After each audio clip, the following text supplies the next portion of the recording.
Okay guys, so today was like 38 degrees. It was nice enough to where I wanted to mess with the carburetor. Now this tune isn't definitive by all means, but now I have a good baseline. I took my buddy's advice. We got 50cc accelerators in the front and in the rear now. I also changed the air bleed size and went up to a 70 from a 50. Let me look at my spec sheet. Yes, I put tools and crap on top of the car. People are probably cringing right now. But so we went from a 52 to a 73 actually, because I only had metric drill bits. And the high side, which we didn't touch, was 32. The jet on the primary was an 84. We went to a 73 and put a power valve back in it. And there is a mathematical equation based off of the power valve restriction. I couldn't comprehend it quite well, so I just went on the theory of 10 sizes, and I'll touch base on that whole subject. But let's go to the secondary side. We also opened up the air bleeds from 51 to 73, and on both, we went on the idle feed restrictors from an 041 to an 028, which I'm going to leave for now, the 28s, because now with the 50cc accelerator pumps, when I crack it like hard, it goes fat as it should, but I want to add the locked out distributor, which should help that. But my idle air fuel mixture will change at idle as well. So I need to keep that in mind. And again, this is a base tune. We fixed a lot in this carburetor and just some of the changes that we did. And on the secondary jet, we got an 87, or had an 87, went to an 82. So we took the car for a drive, and my air fuel ratio gauge is still not working. I called and O'Reilly said they had the proper O2 sensor and they did not, so no surprise there.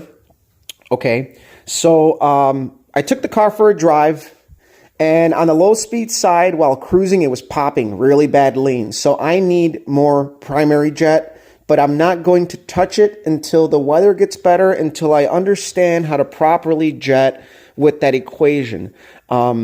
I did get an email with the area coverage of the the jet and all that stuff, but I'm yet to comprehend it very well. I'm gonna have to probably talk to my buddy so I understand it a little bit better. And there is a subject on that on Holley's website, which I did find helpful.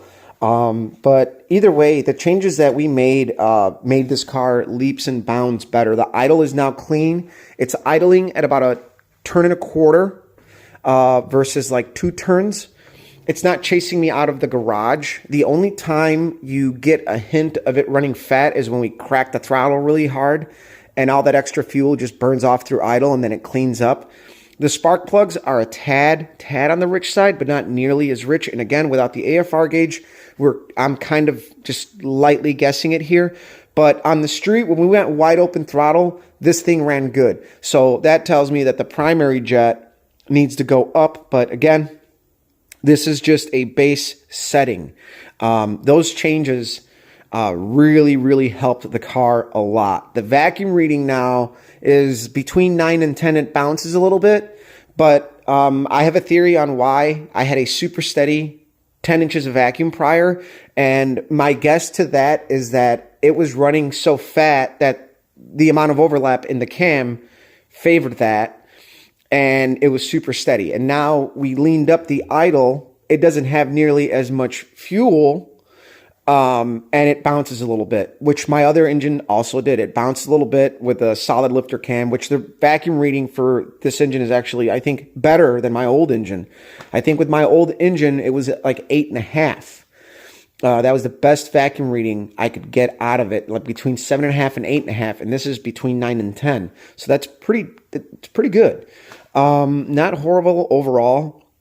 I wish I could have shown you guys more of the work, but really, I came out here early, and I drilled out the old air bleeds. I have blanks now, so I drilled the air bleeds out, and I had the restrictors that are in the metering block that were put in. I actually had a set of 28 thousandths inserts. So the old ones, let me show them to you guys. Where's that bag? Question is, where did they go? Not that I would want to put them back in anyway. They were too fucking big. But I'm now searching for it. Oh, I put them in the pin box because they're kind of no good anymore. So these little restrictors, they restrict the idle feed circuit. And those were like 40... Let's go back to our chart. I believe I covered it anyway. But those were at 41 thousandths. We changed it down to 28, and we opened up the air bleeds, and big difference.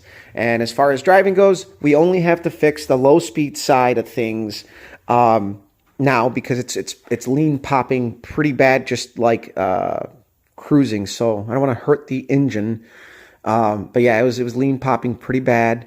But once I got into it, it was great. And then a little bonus added part to the video is my buddy bought one of those brand new Edelbrock carburetors that are absolutely badass. It is a cool carburetor. It's got a lot of tunability in it. He brought that by and we put it in the car and we got it running and we weren't going to touch anything. It's straight out the box. That thing was lean popping even worse, but that had 72 square jetting with number 4 power valves. So that carburetor needs attention because he runs a 351 Windsor and he's going to add cylinder head to it that flows pretty damn good. So he now knows that he's going to have to jet up. So at least, his car is not running at the moment. He can't drive it because the suspension's out of it, but he brought it by and we put it on the car. It was nice enough day to take it for a drive. And, although we didn't do a drive video, we did do an short idle video. I'll get to show you guys that. So, my personal review on that Edelbrock carburetor is that it is very, very badass. I think for the average guy, for what it's selling for, it's got a lot of tunability. It's very user friendly. It's a lot bigger. I'll tell you that it's bigger than the standard Holley 4150. But it was a little lean. And what told me that is when I just flat foot revved it, it went straight to 5,000 RPM. Usually need a little. So, and the plugs were yellow. And also, what told me that this was lean is after driving it on the street, my driveway is actually long enough to where I pretty much just low speed drove it into the garage and shut the car off. And the plugs were definitely on the lean side. And then when I checked them after idling it, they were a little on the fat side. So at least now we're not killing spark plugs, and I'm going to order a new set of spark plugs. But at least I have a good range. I have a good bass tune, and this is just a bass tune. I don't want to do a solid tune right now because it's not, the weather's not favorable and it's not what we're going to be running in. So I really don't want to mess with it until this spring. And but so far everything is like leaps and bounds. Everything changed 100%. It's in the right direction. Now I just got to take care of that low speed pop, add a little jet, or who knows, and maybe there's another trick I can do, but I'm pretty positive that, it's going to be the primary jetting. Oddly enough, my old carburetor, I had like, 89 jets in the back and 84s or 5s in the front. So they weren't exactly 10 jet sizes apart. And that was with the same type power valve, a 6. So I think this is going to, I got an 82 jet in the rear. So I think I'm going to have to go to like 76 in the front for it to be a little bit happier. And I experienced this same situation at the track a couple of years ago with my old engine when I had a nozzle issue. And there's videos on that from like 4 years ago when I fixed the nozzle. It changed everything because I was pulling fuel through the discharge nozzles and everything was fine. And then when I finally fixed it and they were sealing, the thing was going so lean, I actually shot like a 4-foot flame out the back of the hood. It was so bad. I aborted the run way later than I ever should have, but I didn't hurt the engine because clearly it's in pieces over there and all the bearings look great. So that's our update.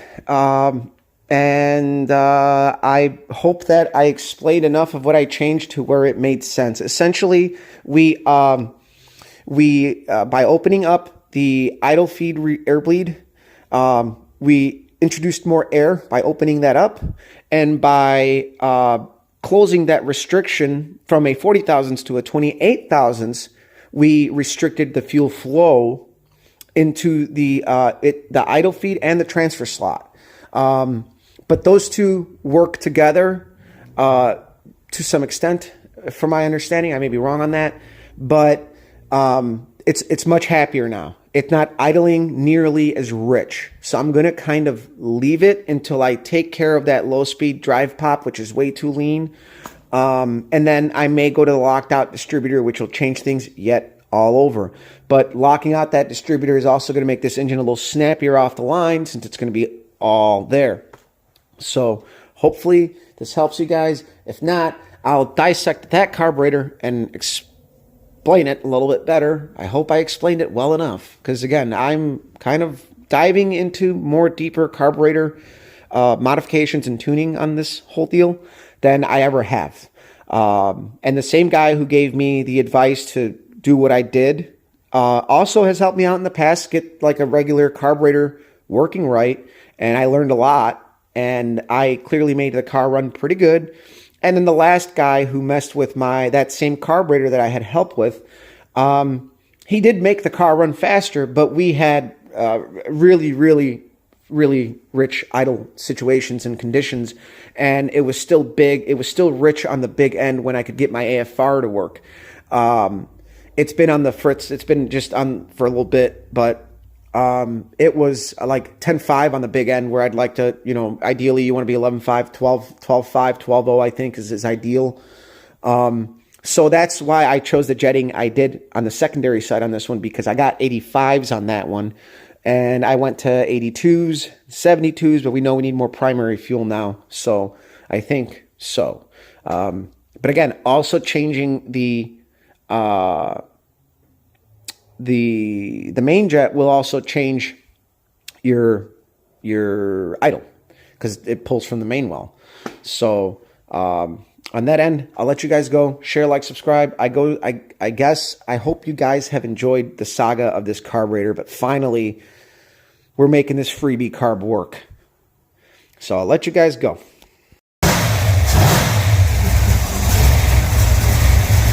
Holy fuck, dude. Like, straight out of the box is pretty impressive. Even the floats are set about right. They're a little high.